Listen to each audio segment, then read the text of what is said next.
ओम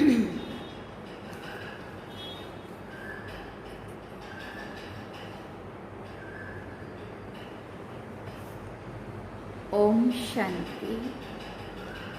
बाबा good morning. आज बाबा के 17 मई 2022 के महावाक्य हैं।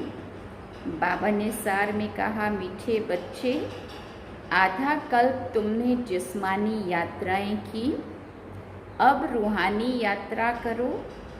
घर बैठे बाप की याद में रहना, यह है वंडरफुल यात्रा। बाबा ने प्रश्न पूछा, बाप को बच्चों की किस एक बात पर बहुत वंडर लगता है?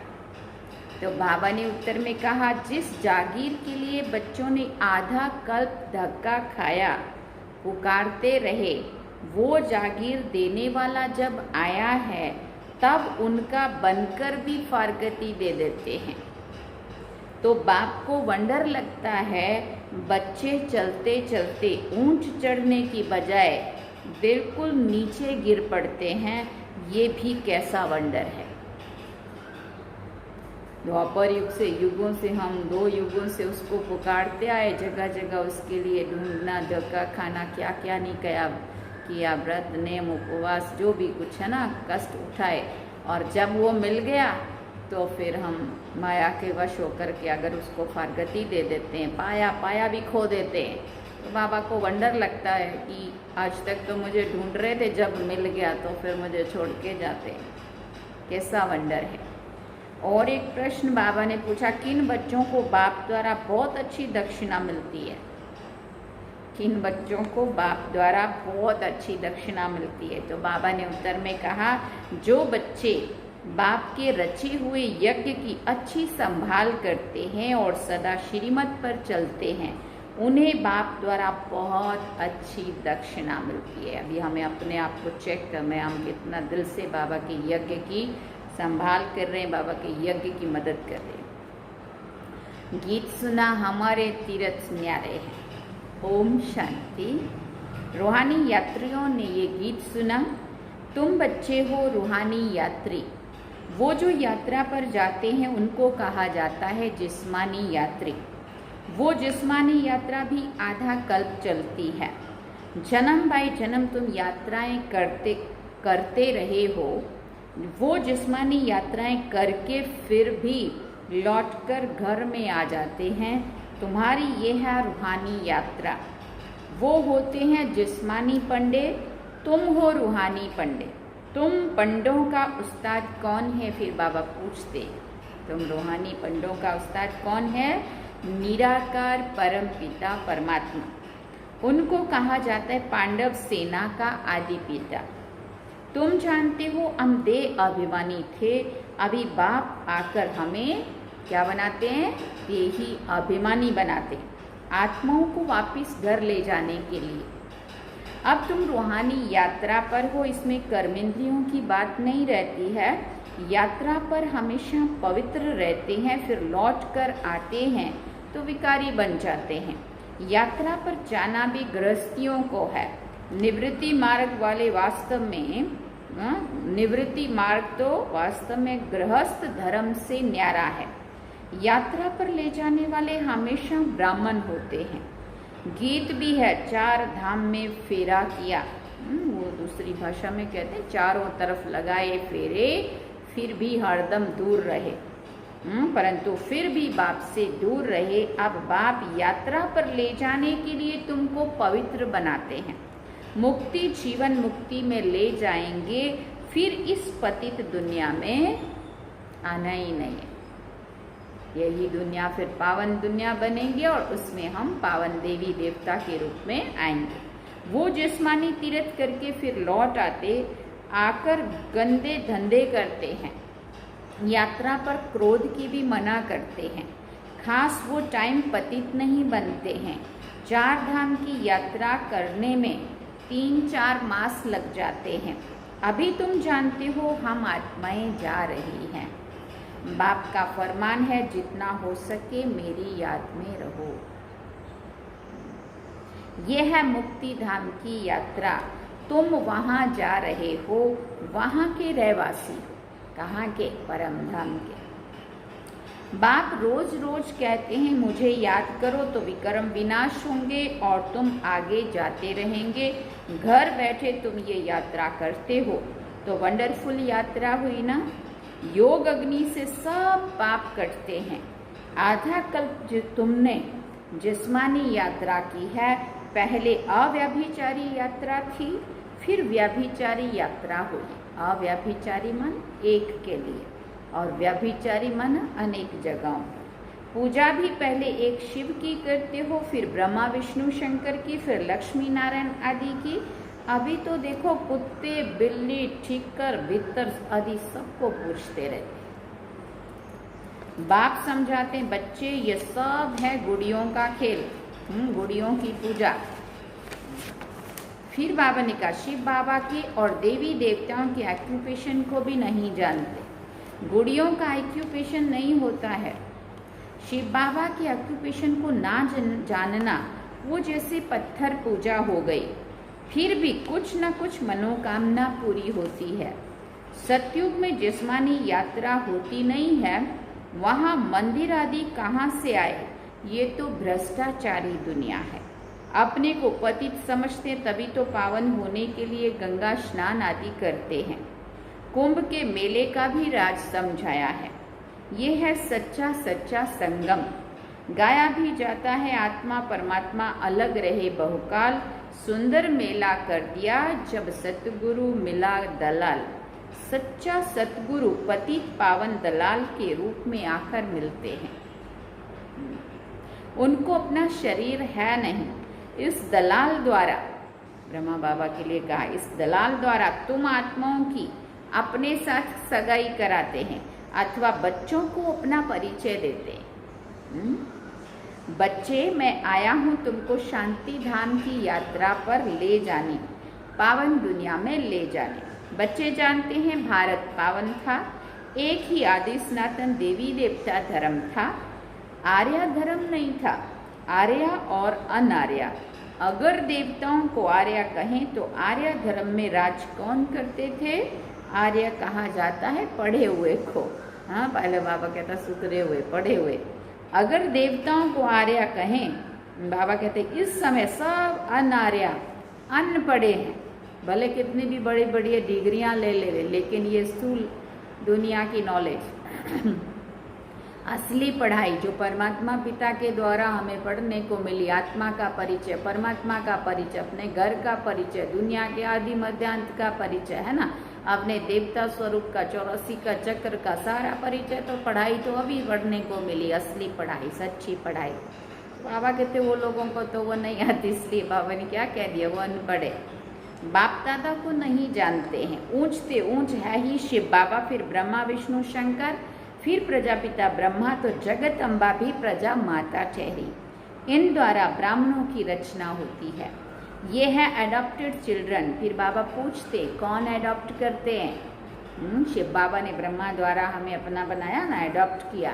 परम पिता परमात्मा, तुम जानते हो हम उनकी संतान हैं, परंतु बाप को भूलकर आर्फन बन पड़े हैं। गॉड फादर का कोई भी ऑक्यूपेशन नहीं जानते हैं। परमात्मा बाप का क्या धंधा है, क्या व्यवसाय है, क्या बाबा करते हैं आकर के हमें मुक्ति, जीवन मुक्ति देते हैं, हमें पतित से पावन बनाते हैं, हमारी जीवन नैया पार लगाते हैं, हमें मानव में से देव बनाते हैं। सारा बाबा का ऑक्यूपेशन तो है ना। बाबा कहते कोई नहीं जानते। बाप आकर के फिर ऐसे को पावन बनाते हैं। बाप ही तुम बच्चों को पवित्रता की शिक्षा देते हैं। अब जहाँ जाना है उनको याद करना है, माया घड़ी घड़ी भुला देती है। युद्ध का मैदान है ना, तुम बाप के बनते हो, माया फिर अपना बनाती है। ये युद्ध चलता है, हम बाबा की तरफ जाते हैं, माया अपनी तरफ खींचती है। प्रभु और माया का नाटक है। बाबा का बनकर फिर आश्चर्यवत सुनंती और डैश डैश करके बाबा ने लास्ट में कह दिया भागंती हो जाते हैं। माया भी बड़ी पहलवान है, वो बुद्धि योग बल की युद्ध बाप के सिवाय और कोई सिखा ना सके। सर्वशक्तिवान बाप से योग लगाने से ही ताकत मिलती है। तुम जानते हो अब पवित्र बन वापिस घर जाना है। यहाँ पार्ट बजाने के लिए शरीर लिया है। हमने 84 जन्म पूरे किए। ये है पिछाड़ी का छोटा सा महान कल्याणकारी युग। तुम सब ज्ञान गंगाएं, ज्ञान सागर से निकली हो। बाप कहते हैं बाप को याद करते रहो तो तुम्हारी आयु भी बढ़ेगी और भविष्य 21 जन्मों के लिए भी तुम अमर बनेंगे। अकाले मृत्यु कभी नहीं होगा। समय पर आपे ही एक शरीर छोड़ दूसरा लेते हैं। चलते फिरते बाप की याद में रहना है। इस याद से तुम सृष्टि को पवित्र बनाते हो। बाप आए ही हैं पावन बनाने। सैपलिंग भी उनका लगेगा जो देवता थे, अब शूद्र बने हैं और धर्मों में भी कन्वर्ट हो गए हैं। वो सब निकलते आएंगे। सबके अपने अपने सेक्शन हैं। यहाँ भी सबकी अपनी रस्म है। ये आदि सनातन देवी देवता धर्म का सैपलिंग लग रहा है। जो पहले ब्राह्मण बने थे वही आएंगे। ब्राह्मण बनने बिगड़ देवता बन ना सके। ब्रह्मा का ना बने तो शिव बाबा से भी वर्षा पा नहीं सकते। जो देवता धर्म के हैं वो ब्राह्मण धर्म में जरूर आएंगे। अभी तुम कांटे से फूल बने हो, कोई को दुख नहीं देते हो। सबसे बड़ा दुश्मन है कौन? माया, रावण। 5 विकारों रूपी दुश्मन गुप्त है। आधा कल्प से सबको लड़ाकर गिराए पतित बना दिया है। देखो उसने क्या किया, दुश्मनी हमारे साथ। कहाँ देवी देवता के रूप में राज्य भाग्य सुख भोग रहे थे और जैसे ही द्वापर में प्रवेश किया, देह अभिमान का पहला जो आया भूत प्रवेश हुआ तो क्या हुआ, रावण की प्रवेशता हुई और उसने देखो कहाँ से गिराया और कहाँ पहुँचाया। बाबा कहते बाप ने अब यज्ञ रचा है। बेहद के बाप ने रुद्र ज्ञान यज्ञ रचा जिसमें सब स्वाहा करना है। जिस घोड़े पर आत्मा विराजमान है नाम ही है राजस्व। राजाई के लिए रुद्र ज्ञान यज्ञ। कितना बड़ा यज्ञ रचा है स्वर्ग की स्थापना के लिए। जानते हो अब ये दुनिया ट्रांसफर होनी है। अब ये दुनिया ट्रांसफर होनी है। दिल में नशा रहता है। बाबा ने यज्ञ रचा है, इनको अच्छी रीति संभालना है। जो श्रीमत पर चलेंगे उनको बहुत अच्छी दक्षिणा मिलेगी। यज्ञ की अच्छी संभाल करते हो तो तुम विश्व के मालिक बनते हो। जिस जागीर के लिए तुमने आधा कल्प धक्का खाया है, बाप आते हैं देने तो ऐसे बाप को फारकती दे देते। बाप वंडर खाते।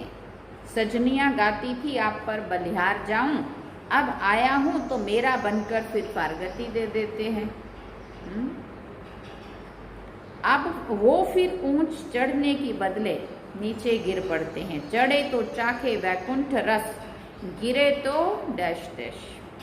फर्क तो है ना, कहाँ प्राइम मिनिस्टर और कहाँ गरीब भील लोग। तो अब पुरुषार्थ कर बाप से राजाई लेनी चाहिए। यह है रुद्र ज्ञान यज्ञ। इसमें श्री कृष्ण नाम डाल दिया है। भक्ति मार्ग के लिए ये सब चीजें शास्त्र आदि बने हुए हैं। भगवान तो एक ही है जिसको पतित पावन कहा जाता है। शांति धाम और सुख धाम में कोई भी पुकारते नहीं है। तो बच्चों को पूरा नशा चढ़ना चाहिए। यह है रुद्र ज्ञान यज्ञ। इनके बाद कोई यज्ञ नहीं रचा जाता।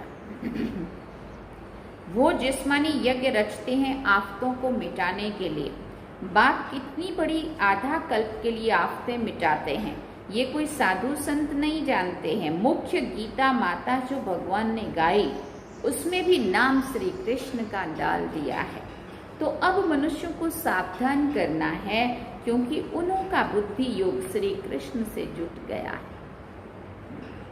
श्री कृष्ण तो ऐसे नहीं कहते मन मना भव मुझे याद करो तो साथ ले जाऊंगा। ये बाप बैठ यहाँ लाइक बनाते हैं, सांवरे से गोरा बनाते हैं। तुम शाम बन गए थे, बाबा फिर सुंदर स्वर्ग के लाइक बनाते हैं। श्री कृष्ण की आत्मा को भी तो शाम कहते हैं ना, सांवरी हो गई, तो उनको भी गोरा बनाने वाला कौन? शिव बाबा। तो श्री कृष्ण की नंबर 1 आत्मा, और बाबा ने कहा उनके साथ साथ तत् तम तुम सभी को भी सांवरे से गोरा बनाता हूँ। चलते फिरते बुद्धि में बाबा को याद करना है। बस ये अवस्था जम जाए तो तुम्हारा कितना बेड़ा पार हो जाएगा। हेल्थ, वेल्थ एंड हैप्पीनेस, बाबा से तुम इतना वर्षा लेते हो, ऐसे बाप को कितना याद कर उनकी शिक्षा पर चलना चाहिए। कांटों को फूल बनाना है, अभी तुम फूल बन रहे हो।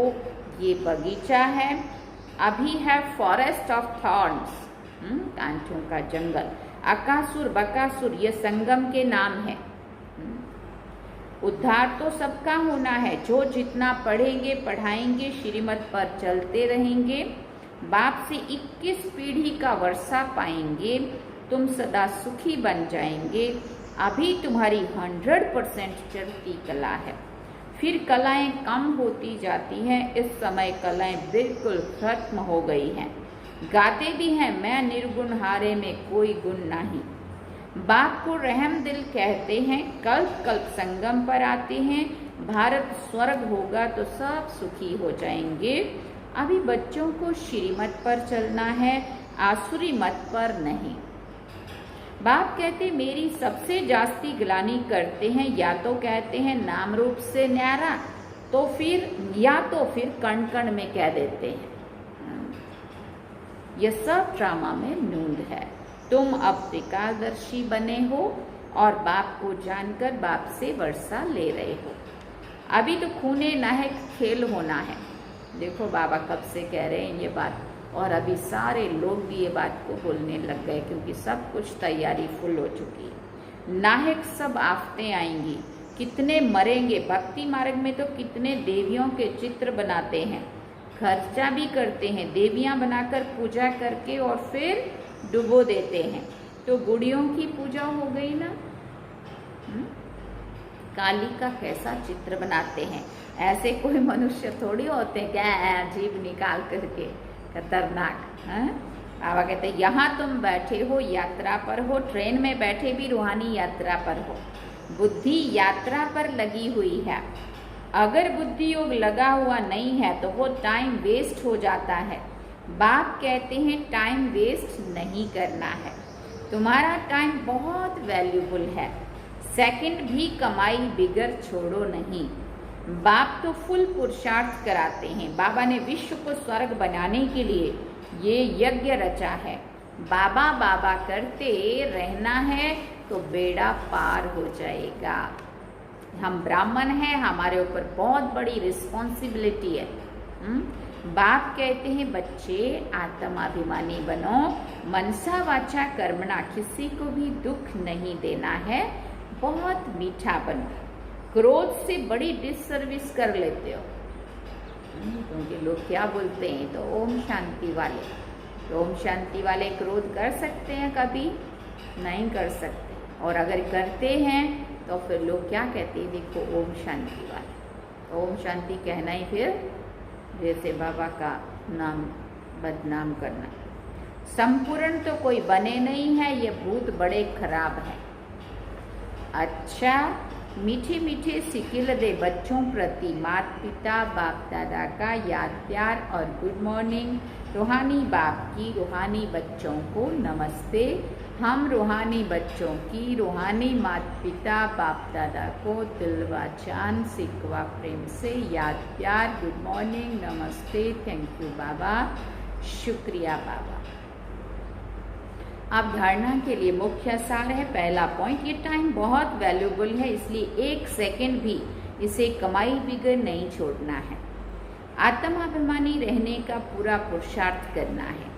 दूसरी बात बाबा ने कही, चलते फिरते बाप को याद कर अपनी अवस्था जमानी है, बहुत मीठा बनना है, किसी को भी दुख नहीं देना है। बाबा ने वरदान में कहा, यथार्थ विधि द्वारा व्यर्थ को समाप्त कर नंबर 1 लेने वाले परमात्म सिद्धि स्वरूप भव। बाबा ने कहा, जैसे रोशनी से अंधकार स्वतः ही खत्म हो जाता है, ऐसे समय संकल्प श्वास सफल करने से व्यर्थ स्वतः ही समाप्त हो जाता है, क्योंकि सफल करने का अर्थ है श्रेष्ठ तरफ लगाना। तो श्रेष्ठ तरफ लगाने वाले व्यर्थ व विन कर नंबर 1 ले लेते हैं। उन्हें व्यर्थ को स्टॉप करने की सिद्धि प्राप्त हो जाती है। यही परमात्म सिद्धि है। वो रिद्धि सिद्धि वाले अलग काल का चमत्कार दिखाते हैं और आप यथार्थ विधि द्वारा परमात्म सिद्धि को प्राप्त करते हो। स्लोगन में बाबा ने कहा, अपकारी पर भी उपकार करने वाला ही ज्ञानी तो आत्मा है। अपकारी पर भी उपकार करने वाला ही ज्ञानी तो आत्मा है। ज्ञान का मतलब है समझ। हमें समझ मिल गई है, हर एक आत्मा अपना अपना पार्ट परफेक्ट बजा रही है, इसलिए चाहे वो कितना भी बुरा कर रही है तो वो भी समझो अपना पार्ट परफेक्ट बजा रही है। और जब हम ये समझते तो अपकारी पे भी हम उपकार करते, उसके ऊपर रहम आता है, दया आती है, क्षमा भाव ये सब अंदर पैदा होता है, उसके लिए नफरत नहीं आती, बदले की भावना नहीं आती है ना। अपकारी पे भी उपकार करना यही ज्ञानी तो आत्मा का लक्षण होता है। तो बाबा कहते हैं अपकारी पर भी उपकार करने वाला ही ज्ञानी तो आत्मा है। अच्छा, ओम शांति।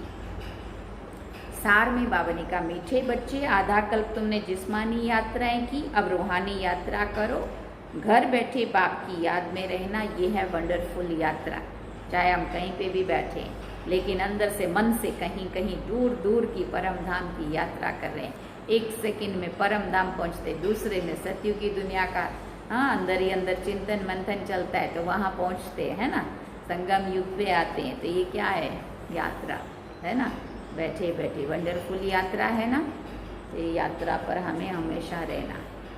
ओके, ओम शांति। ये थे आज के बाबा के महावाक्य। अब हम बाबा को याद करें।